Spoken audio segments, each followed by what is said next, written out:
नमस्कार दोस्तों, स्वागत है आपका स्टेनो गुरुजी यूट्यूब चैनल। दोस्तों आज की वीडियो हम लोग प्रैक्टिस करने वाले हैं रामधारी गुप्ता खंड 2 की एक्सरसाइज का यहाँ पे अभ्यास करेंगे, जो कि 80 शब्द प्रति मिनट की स्पीड से होगा। और इस क्रम में ये हमारा चौथा वीडियो है। इससे पहले हमने 3 वीडियो बनाए हैं, ठीक है। और खंड 1 के पूरे एक्सरसाइज हमने 1 से लेकर 100 तक के कंप्लीट कर दिए हैं, जो कि 100 की स्पीड में है। आपको हमारे प्ले लिस्ट में जाना, वहाँ पर क्रम वाइज एक्सरसाइज मिल जाएगा। और इस पार्ट में भी आपको क्रम वाइज यहाँ पे पूरे 150 एक्सरसाइज मिलेंगे, ठीक है, जो कि 80 की स्पीड से है। अगर आपने चैनल को फॉलो नहीं किया तो फॉलो करते रहिएगा और चैनल को सब्सक्राइब कर लीजिएगा। क्रम वाइज यहाँ पे आपको वीडियो मिल जाएगा। दोस्तों इसमें जो आउटलाइन दिख रहा है वो ऋषि प्रणाली में है, ठीक है। अगर आउटलाइन आपको अच्छी लगे तो अपने डिक्टेशन में प्रयोग कर सकते हैं। जरूरी नहीं कि आप हमारी आउटलाइन का प्रयोग करें, हो सकता है आप हमसे बेहतर बनाते हो तो आप अपने स्ट्रोक का प्रयोग करिएगा, ठीक है। वही आउटलाइन बनाइए जो आप आसानी से लिख सकें और पढ़ सकें। तो डिक्टेशन को सुनना है और सीधे लिखना है, मन में बिल्कुल नहीं दोहराना। और लिखने के बाद उसको रीडिंग करना है, उसके बाद ट्रांसक्राइब करना है, फिर पीडीएफ से मिलाना है, ठीक है, ताकि आपको पता चल सके कि आपकी कहाँ पे गलती हो रही है, किस टाइप की गलती हो रही है, उसमें सुधार करना है। और वीडियो देखने के बाद अपना सुझाव हमें कमेंट बॉक्स में ज़रूर देना, ताकि आने वाली वीडियो में हम और बेहतर कर पाएँ, ठीक है। वीडियो पसंद आए तो वीडियो को लाइक कर देना। चैनल पर पहली बार आए हैं तो सब्सक्राइब करके नोटिफिकेशन बेल ऑन रखना। इसके अलावा दोस्तों अगर आप डेली डिक्टेशन चाहते हैं तो आप चाहें तो चैनल का मेंबरशिप ले सकते हैं, पेड ग्रुप को ज्वाइन कर सकते हैं। अधिक जानकारी के लिए आप हमें मेल कर सकते हैं। हमारी मेल आईडी है std4stenographer@gmail.com। दोस्तों इसमें जो आउटलाइन दिख रहा है, अगर उसकी पीडीएफ चाहिए तो वीडियो के डिस्क्रिप्शन में लिंक दिया गया, वहाँ से डाउनलोड कर सकते हैं। तो ज़्यादा समय न लेते हुए चलिए स्टार्ट करते हैं। Ready, 5 second, start. महोदय, बहुत बड़ा अंश अनुभव और लोगों की कही सुनी बातों से, देखे हुए दृश्यों से और कुल तथा समाज की परंपरा से प्राप्त होता है।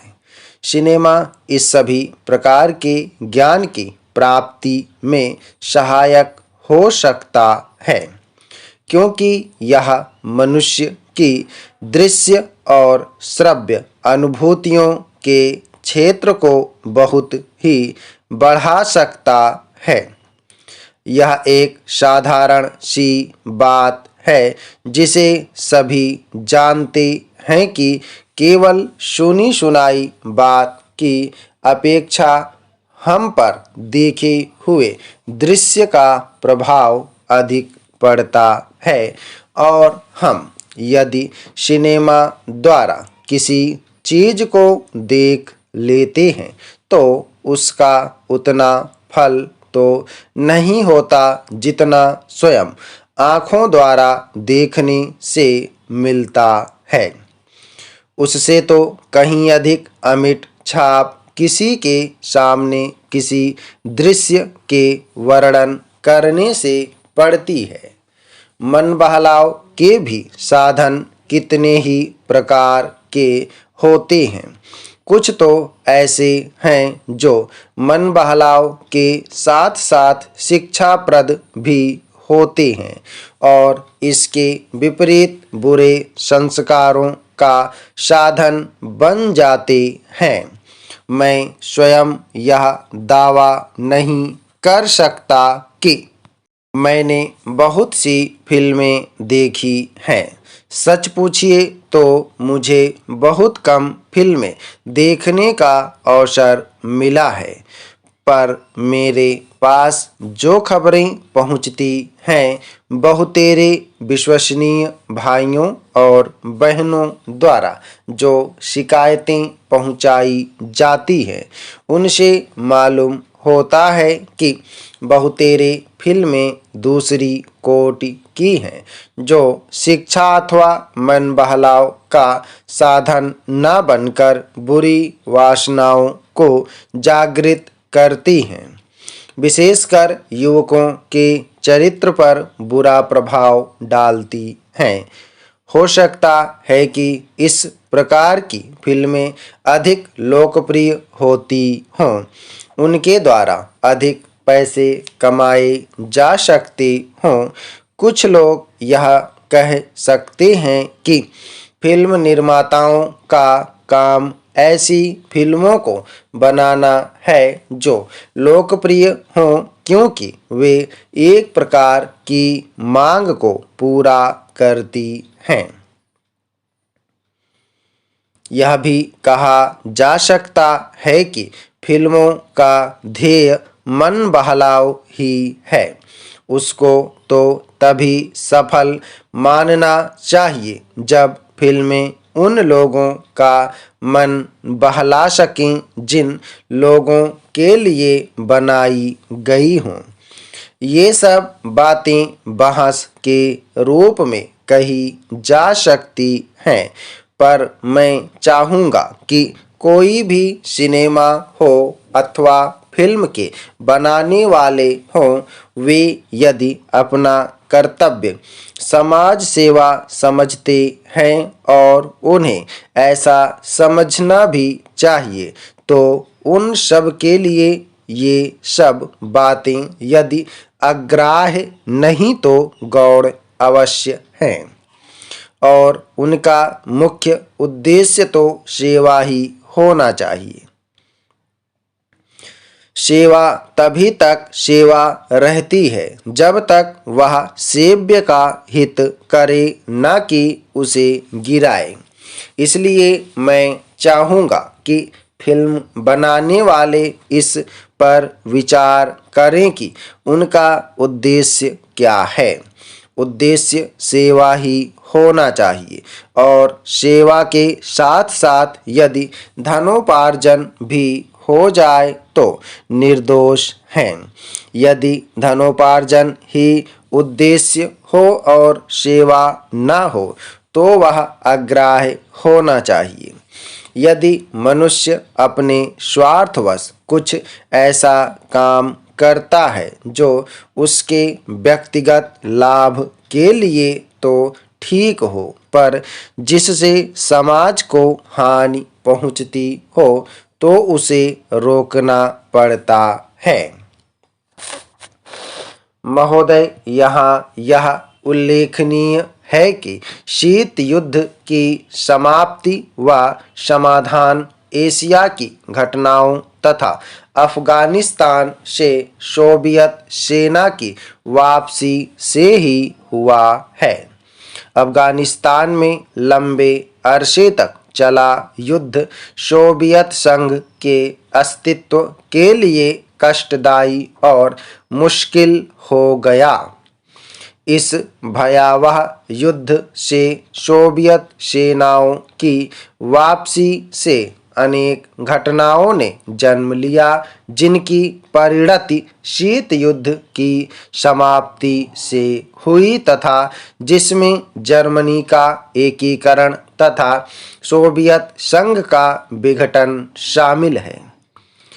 संक्षेप में, शीत युद्ध का और इस तनाव का एशिया की एकता पर दूरगामी प्रभाव पड़ा। एशिया के सभी देश यह चाहते थे कि क्षेत्र में शांति बनी रहे। चीन और सोवियत संघ का सीमा विवाद, चीन और वियतनाम का झगड़ा और भारत व चीन का सीमा विवाद उस समय की परिस्थितियों को स्पष्ट करता है।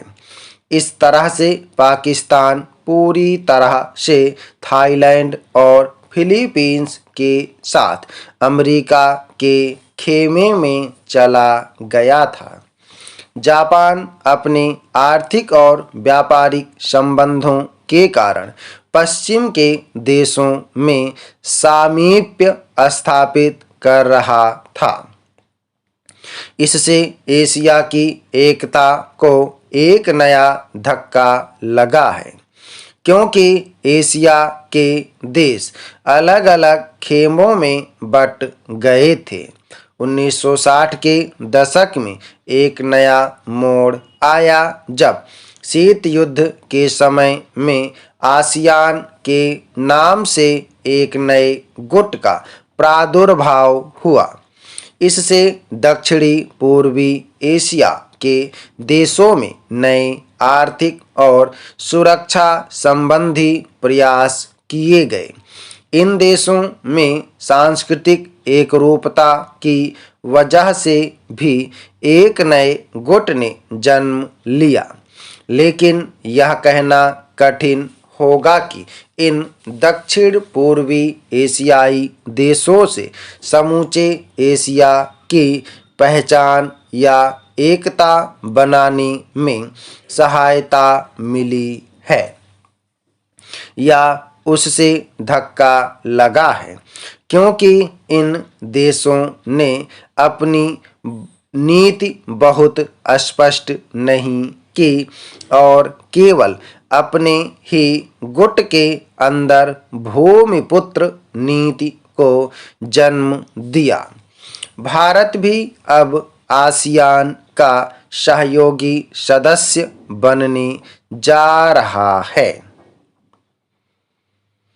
भारत की पहल से दक्षिण एशियाई सहयोग संगठन की स्थापना सन 1985 में की गई, जिसके फलस्वरूप पड़ोसी देशों के आपसी सहयोग के लिए नया वातावरण तैयार हुआ।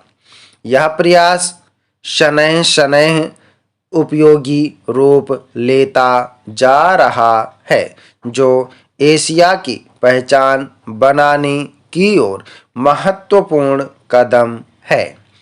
व्यापार, निवेश, तकनीकी ज्ञान, संचार माध्यमों में बढ़ोतरी ने विश्व गांव के विचार को भी पैदा किया। बढ़ते हुए व्यापार, निवेश, संचार एवं विज्ञान की आधुनिक तकनीकों ने पूरी दुनिया में एक दूसरे पर निर्भर रहने के नए विचारों को जन्म दिया। समाप्त। ओके दोस्तों, आप लोग इसको प्रैक्टिस करेंगे, सभी लोग मैटर को प्रैक्टिस और ट्रांसक्राइब करेंगे। ठीक है, खंड 2 का डिक्टेशन है, एक्सरसाइज 6 और 7 है। ठीक है, आपको क्रम वाइज डिक्टेशन यहाँ पे मिल जाएगा पूरे 150 एक्सरसाइज तक। तो सभी लोग चैनल को सब्सक्राइब करके रखेंगे। डिक्टेशन लिखने के बाद उसको रीडिंग जरूर करेंगे। धन्यवाद। उम्मीद है कि दोस्तों वीडियो आपको पसंद आया होगा, तो वीडियो को लाइक कर देना और अगर अभी तक आपने हमारे चैनल को सब्सक्राइब नहीं किया तो प्लीज़ सब्सक्राइब करके नोटिफिकेशन बेल ऑन करना। और दोस्तों, अगर आप डेली डिक्टेशन चाहते हैं तो आप चाहें तो चैनल का मेंबरशिप ले सकते हैं या हमारे पेड ग्रुप को ज्वाइन कर सकते हैं। अधिक जानकारी के लिए आप हमें मेल कर सकते हैं। हमारी मेल ID है studyforstenographer@gmail.com। अपना बहुमूल्य सुझाव हमें कमेंट बॉक्स में जरूर देना। वीडियो को पूरा देखने के लिए बहुत बहुत धन्यवाद। Thanks for watching. जय हिंद, जय भारत।